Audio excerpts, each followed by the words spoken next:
the battery pack or whatever to the back, and then the keyboard slides down. Yeah, yes. Dude. Bluetooth.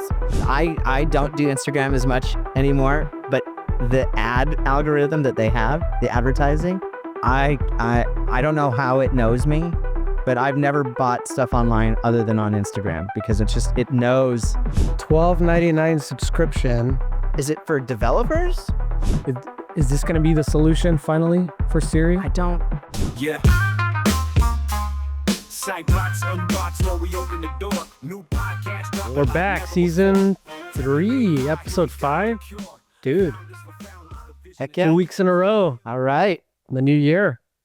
So is this the CES edition? CES, yeah. What have you seen? So I saw some robot stuff. Mm-hmm. Did you see the There's some creepy robot stuff too. Dude, there's that one, Boston Dynamics. Do you see that one? And what I mean by creepy is... Oh, well, creepy. This one's kind of creepy. Why is it like realistic? Oh, no, this women. isn't realistic. It's like, dude, it does this thing where it like picks something up and then like its whole body can pivot. Mm-hmm. So its arms can pivot all the way around. So it's like double jointed. To do what? Your laundry and stuff? Well, yeah, it doesn't have to like move around. Like it can basically like walk forward and walk backwards. Like. So does it have eyes everywhere? No, it has a head and it rotates. It'll just rotate around? And its pelvis can pivot and its arms can pivot. Let's see, you said it's Boston Dynamics. Dude, it is a creepy machine. And at first I remember seeing it thinking, guys, like you're not even judging for aesthetics. Like obviously the Optimus and stuff and the figure robots look so much like cooler because they're streamlined. You know what I mean? They don't have like big old things on their elbows and joints. Like, why does this thing look so bulky? And then it starts like walking around all crazy. And you're like, okay, now I get it. Atlas. Is it Atlas? I think it's the new Atlas. Yeah, let's see. You'll see it. It'll just be on stage. It walks out on stage.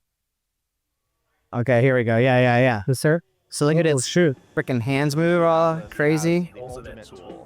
We know that it's going to be going into environments and doing tasks alongside people for a long time. And so with Atlas, we just see work changing. And we've designed Atlas to work alongside. Dude, that kind of makes sense. It kind of makes sense. Because if you think of like Optimus, so it's a human. So it has to turn around. Guys, we had an exclusive opportunity to talk with Boston Dynamics about their new Atlas robot that's blowing up right now. This is our Atlas robot, and one of the things that makes it unique is its head, which both looks different and also has all of the cameras and compute fully integrated. So this is actually a modular head with the sensors and computer on board. Has 360-degree sensing, and we're the first humanoid robot to have a certifiable safety system. So we've learned from the autonomous vehicle industry about how you can really reliably detect. It's like, I'm gonna walk forward, I'm gonna turn backwards, and you don't even know, dude. You're like talking to its head, its back. Factory safety officers like, what? You need to have a system that's designed for that. Dude, damn. So we've taken that. That's on another level. I mean dude. If you look at the legs. This has some that kind of makes sense, right? Yeah, and they even said it like in their presentation, like, we wanted to take cues from biology, but we wanted to improve on it, You're like, oh. Also known as biomimicry. That's a term. We call it? Biomimicry, yeah. But the idea was they were going to go and take it this step further. And I was like, dang, they really did. They really did. It's interesting too, because Boston Dynamics is kind of, they really pioneered a lot of this stuff, but they haven't been as much in the limelight as some of the other companies. So it's good to see them sort of reestablish themselves. So good stuff. Have you seen this thing? This is for all you BlackBerry enthusiasts. Yes. Were you ever? Did you ever have a BlackBerry? I never had one. I never had one. Yeah. I think Suzette had one, like a red one. But everyone that has had one talks about how they were addicted to it. Yeah. And how they refused to adopt the touchscreen. Mm-hmm. That they thought that it wasn't going to be a thing because the keyboard, right, on the BlackBerry was so addicting, I guess, the way people used to interact with it. But this case here, It's a charging case. it's a charging case. So you basically like attach the battery pack or whatever Yeah. to the back, and then the keyboard slides down. Yes, dude. Bluetooth, Dude. and you have your keyboard. Okay. Steve Jobs is gonna Oh, come back, dude. slap him. Yeah. Yeah, look at that. Isn't that crazy? Yeah, look at that. But here is the thing, though, and this, I don't know if this would solve it necessarily, but I am always bothered by the fact that I have to look at my keyboard while I type. Mm. You know, and I'm just like, because dude, when And my kids hate this, but you know how I type on my phone? oh, you do the yes, I've seen you. I do it. I've seen you. I'm pretty good at it. Yeah, you are good at it. Yeah. I refuse to thumb type Mm. or Well, you know what I just installed is remember that I think I sent it to you that called Whisper Flow. yes. So they have Dictate. yes, they have an iPhone keyboard So you just app. set that keyboard instead? Yeah. So And you then go- what do you do? Dictate when you're yeah, instead of typing, you just say okay, you know, and it types it out. And let's see. but does it rewrite it? Yeah, it's kind of weird because you know how when you use the onboard dictation, it like shows you every word as it's right as you say it, Mm-hmm. kind of thing. This doesn't show you anything, so you're just talking, and you can and if you say something like "oh, actually" or whatever, it will delete what you said before that. Like you're like, pick me up at 3. No, actually 4 o'clock. It will not say 3, actually 4. It'll just say pick me up at 4 o'clock. So it's like a smart keyboard. It's a smart dictation thing. Okay. So anyway, I started. Interesting. I think I installed it just over the weekend. So Dude, so check this out. I'm on a 21-day social media fast. dude, So I don't know what's going on. I am anywhere. dude. I think about you every day. Dude. I feel so, what's the word? I feel so calm. Really? Yeah, and you just feel like unfazed by all this chaos that seems to be See, going on everywhere. yes. I mean, even news, right? You missed a hell of a week last week. I bro. bet I did. You know, it was crazy. and I feel good. And then I saw this device here from one of the CES updates, these videos, huh. and What is it? dude, it made me kind of want it. Is it like like a dumb device? Yes. So basically what this is, and I don't know if this is the right brand, Clicks. Okay. It's basically like a BlackBerry-style phone. Yep. And the only apps that are on it are communication. No social. No, nothing. So imagine you got your Slack, your WhatsApp, your Gmail, Gmail. maybe Asana. I don't know what's allowed in there. Mm-hmm. That's it. That's it. So can you be connected during work while you're working? Mhm. You'd be perfectly fine with Yeah. this device. Yeah. Who calls anymore? You know? And maybe it has a phone. I have no idea, but yeah. it probably doesn't. I think it's an Android. Yeah, like you said, like a basic dumb device. And I would love that. You know what I mean? Like right now, I open my phone. I have all notifications for social media turned off. So I don't even get the urge because I don't see anything. Mhm. It's like not there. But I go to my home screen and guess what's staring at me? You know, Dude, when I go to the bathroom, even dude, I'm staring at. I would, dude. I don't even have Reddit on here, but I go on the browser. You in the browser. But even so, I'm like, I try to create some friction. Yeah.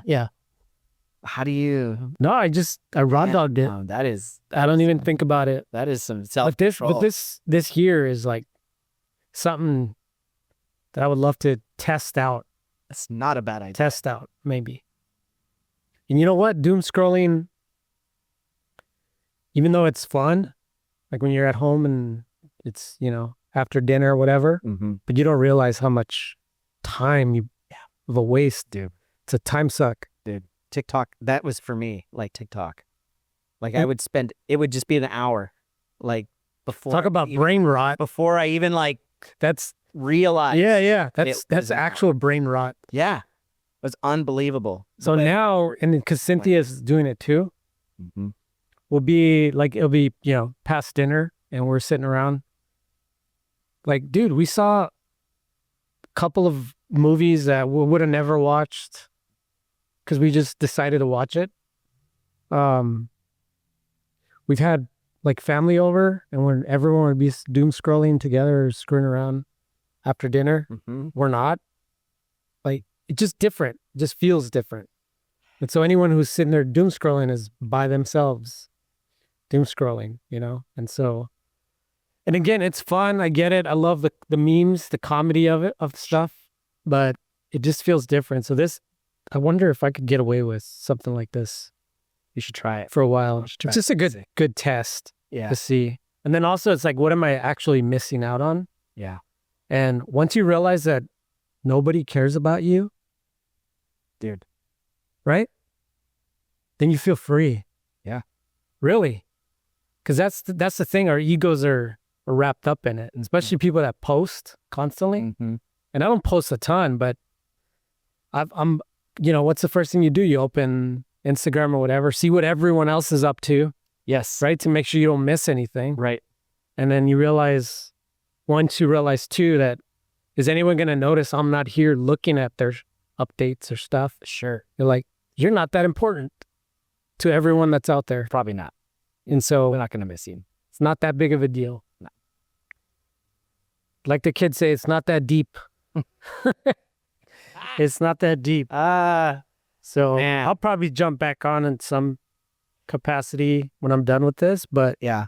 I like the experiment of it. I think a social detox just seems like And also rabbit holes, dude. I was going some pretty deep rabbit Here's holes, the and then thing. you get kind of Yeah. wrapped up in that. because dude. here's the thing, and this is I really feel like years from now we'll look back. It'll how like back in the day they used to do dumb stuff like X-ray machines at shoe stores and asbestos everywhere. Yeah. And you're like, what were they thinking? Right? You're like, didn't they know?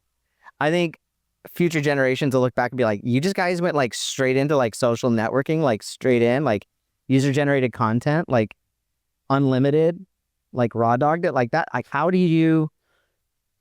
you crazy? Like, Yeah. don't you know how addictive or whatever that is? Like cigarettes, right? Like back in the day, they're like, cigarettes are good for you. Like people are going Open to up your lungs. Yes. Like doctors, like Yeah. smoking on commercials. Pregnant women. Yes. Calms you down, Yeah. or whatever. And you're like, years from now, I think they're going to look back and go like, yeah, Facebook was basically like Marlboro. Mm. You know what I mean?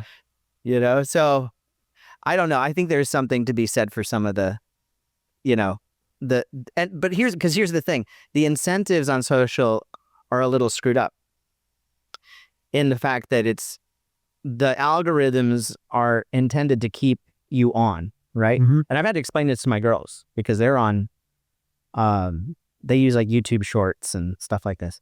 I've had to explain to them, I'm like, understand, YouTube is not your friend. All it wants you to do is stay on there as long as possible. So whatever you like or you're paying attention to, it will give you more and more of that to keep you more and more, on. And I said, we don't know what those algorithms are. They know what they are. We don't. And a lot of the times the content, unfortunately, that becomes most addictive is the stuff that's most outrageous, that has sort of emotional reactions. It's not the stuff that makes you feel good. It's the stuff that sort of makes you maybe a little more anxious, gets you kind of heated. And that's the stuff that these social networking sites are really making their money on. And it's unfortunately, it's not great. Ideally, there should be a way to turn that off and say, just give me like only the people I follow, nothing else, right? Like, do not give me suggested anything. That would be a great move for Facebook or hell, even Reddit. Yeah. Reddit used to be people that aren't way. disciplined though. And then If you you think think about- for you, everyone Yeah. for you. If you look at and the hardest thing for me has been X. because I live on that. X for me is like Reddit for you. Yep. I won't even go in the browser and look at X because I'm trying to really stick to my fast. Yeah. But I've been already accustomed to the For You tab, which was fairly new. You know, it's only a year and a half old or whatever, versus who I'm following, which X, that was the thing. It's your feed of who you're following. Yeah. Yeah. And then it turned into your feed, but not in chronological order. Like you'd have to set the settings so that it would show you. So in case you miss something, some good, you know, whatever, it popped up to the top. It would have kind of like LinkedIn today. Yeah. And then it was like, oh, there's a For You tab. And then you realize that you're watching and reading tweets from people you don't even follow. You don't have to. It's like YouTube Shorts, you know? Yeah. No one follows. Nobody follows. In fact, they beg you, right? When you're watching videos, you're like 83% of people that watch my videos aren't even following. They're constantly telling you, please follow me. Yeah. Helps my channel, blah, blah, blah. Don't care. See right? Because they're going to keep feeding you. If it's good, I'll see it again later. Yeah, that's exactly right. Yeah. You'll keep showing up. That's true. Yeah. And so I think these are very smart people that have designed these things to be very addictive. And, but there's a place for it, you know? There is. There's a place in moderation, right? Yeah. All things, but yeah. I for me, X is news, sure. but it's also rabbit hole central, Right. right? And so I start going down those rabbit holes. And then before long, I'm like, I'm not looking at news here. I'm just like, this is something else. Yeah. And then on Instagram, forget it. That's like any tendency you have that's good or bad is going to get exposed. Amplified. Like, Dude, that algorithm is going to figure you out real quick. Dude, I'll never, I don't do Instagram as much anymore, but the ad algorithm that they have, the advertising, I don't know how it knows me, but I've never bought stuff online other than on Instagram because it knows this stuff comes up. I'm like, how did they read my mind? Like no other site has it as locked in as Instagram. It's dangerous for me. Totally is. It's so good though. It's so good. Yeah. I mean, this is a prime example of. Did you find that on Instagram? Oh, dude, I found this brand I'm wearing the shoes too. You know, it just, once I started that whole wrestling venture. Yep. Last fall. Yep. It was like, that's cool. Yes. You know, and all you got to do is click once. Yep. Or do a Google search. Right. Tap on something. You're done. Yeah. You're done. Yeah. And then the holidays came and then forget it. Like, they got me, you know, but it's like, that's just one example of, you know, a million examples. But yeah, it's crazy. Anyways, do you know anything about this Apple Creator Studio bundle? I was hearing about this. What is it? I don't know. It's something to do with is it $12.99 subscription. Is it for developers? Not entirely sure. That's what I assume, but no, maybe not. Do you remember iWork? Is that what it was called back in the day? iWork and iLife. iLife. Yes. Holy moly, dude. Yeah. You get a little box, wouldn't you? Yeah, and it had like 4 apps in it. It had iMovie, iDVD, iPhoto, and I think maybe that was it. Because, dude, I would use it every Christmas. I would make a DVD slideshow for the family. Oh, that's nice. And I would straight up, I'd be like, okay, take the pictures in iPhoto, make an iMovie, and it to iDVD. Yeah. Dude, it custom, like the menu system and everything. I used to do that too, yeah. Sick, dude. Yeah, I was into that. Dude, I was so into it that for my church at the time, I convinced the pastor to build a room in the back near the sound booth where I had 2 or 3 cameras connected to a live switcher. But this is like, dude, early 2000s. So I had a live switch where I was switching cameras live. And then I was recording onto a Mac live. That mix. The mix. And so I had the audio and then I was switching live. I taught like one of the kids to learn how to switch, go from close up to, you know, this to that. And then at the end, it would have the movie file. And then I don't remember what program it was, iMovie or whatever. I had a template. You drag the movie file in there, and then you'd have the menu. Remember, you'd see the whole like site map of the DVD? Yes. Like this is what loads when the DVD loads. Yeah. Your menu, you'd have a button. You could say play now, whatever, and then it would play the movie. Mm-hmm. And then you could upload the cover art as well. Yeah. And I would just have the slide from the screen, and I use that as the cover.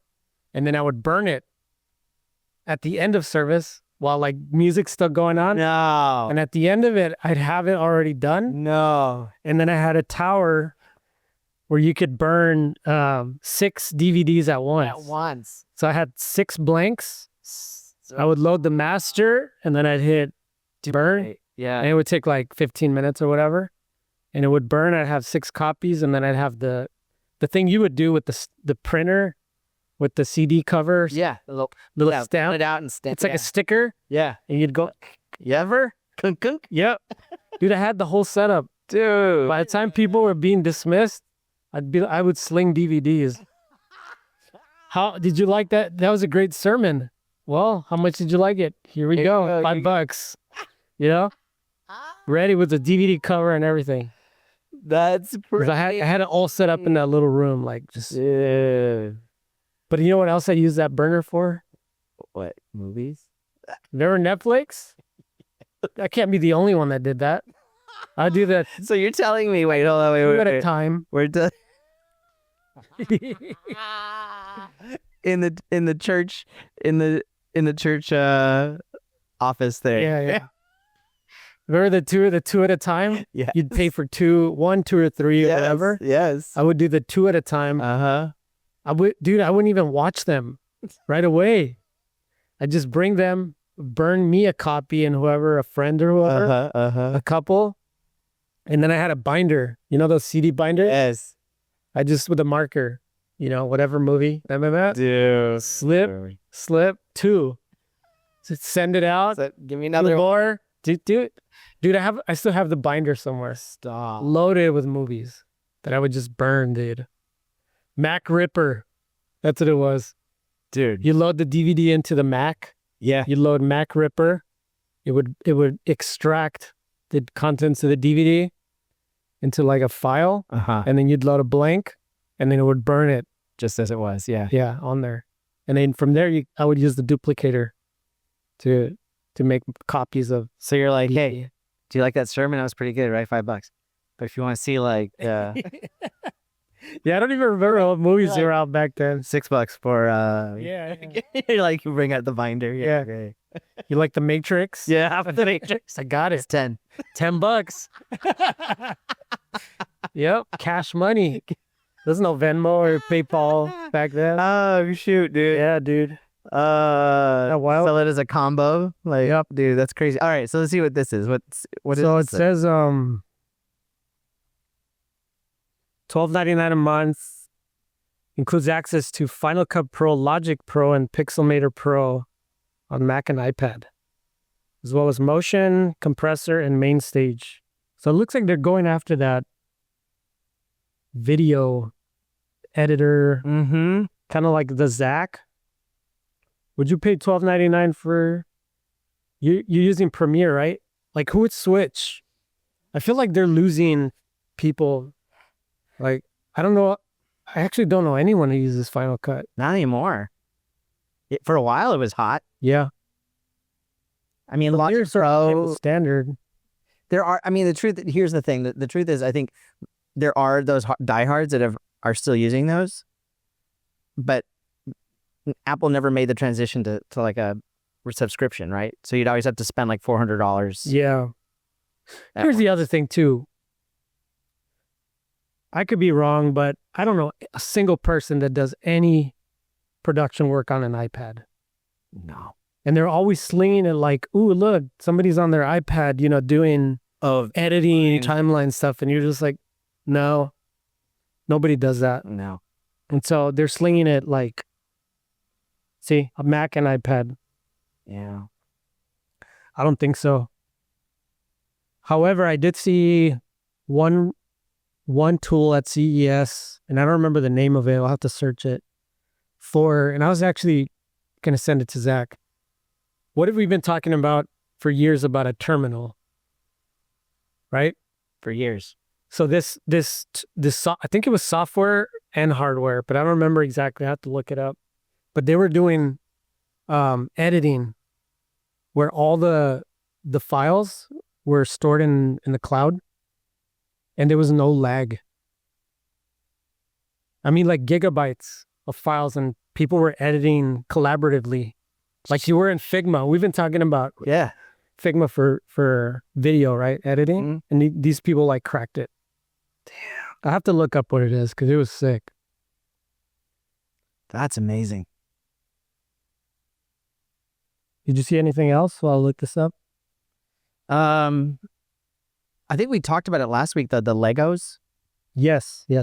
I got an email over the weekend from First Lego League, which is it's the Lego competition I'm a coach of, and they have to build these robots.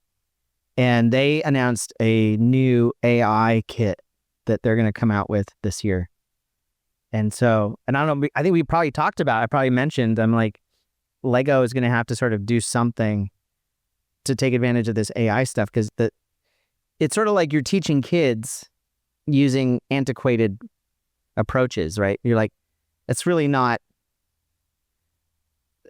that's not a good approach to education, right? To teach them stuff that's not useful.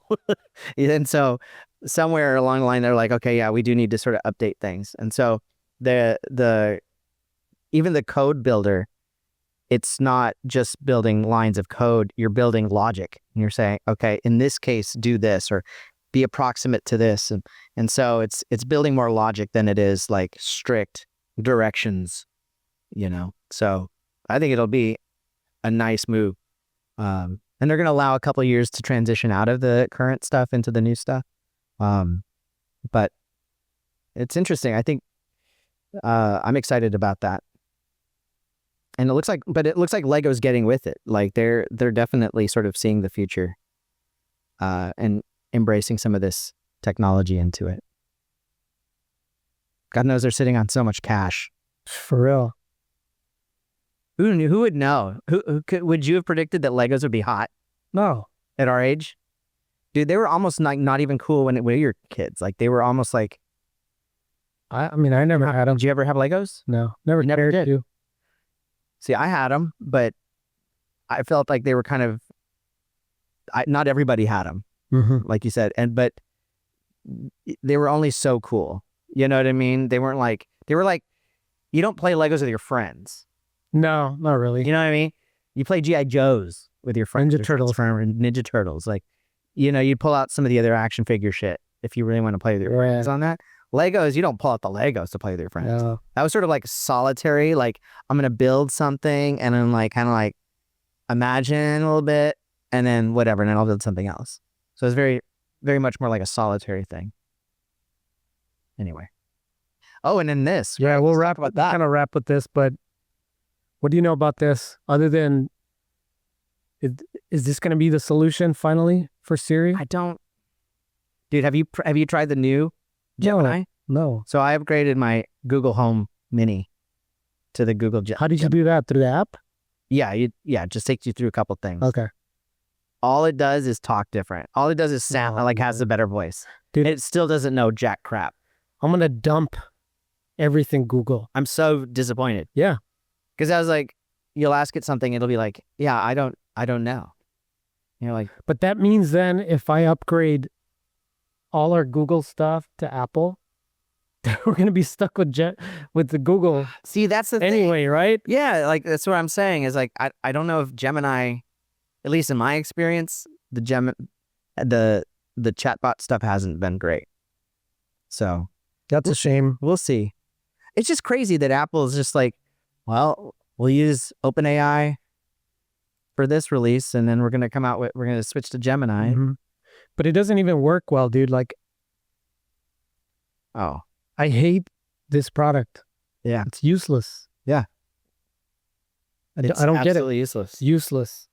I end up opening ChatGPT or Grok anyway. Yeah. So it's like, I don't even care about the friction. I won't bother to ask Siri anything. Siri doesn't even come to mind. No. It, like you said, it pops up when I'm accidentally hold this button too long. Yeah. If I could reprogram that to open ChatGPT, I would. Maybe That's I a can. damn shame. It's just crazy. Damn shame. What a world. Yeah. What a world. All right. Or get your, whatever. We're going to just get dumb phones, bro. That's what we're going to, That's what I'm saying. Dumb phones. Mm-hmm. Yeah. There was actually not phone related, but a lot more of wearables like glasses and stuff were being sort of showcased at CES, but pretty much everyone said these are like rough, like, you know, green text floating over the lens type stuff. But I feel like this is all like Gen 0, Gen 1 stuff that's just getting developed. Whoever figures out the open source for that is going to be huge. That's a good idea. Right? Because remember when we were messing with the cardboard? Yeah. And we're like, dude, in fact, we can end with this little story about Vegas and not CES, but Trimble Dimensions. Yes. Right? And this was, man, 2018 or something. Yes. So this is shows you how ahead we were. VR was kind of taking off a little bit, right? And we said, man, why don't we create our own 3D or spatial environment and then hand these things out, these cardboard viewers, right? At the conference. And we did. You went and shot it. Yeah.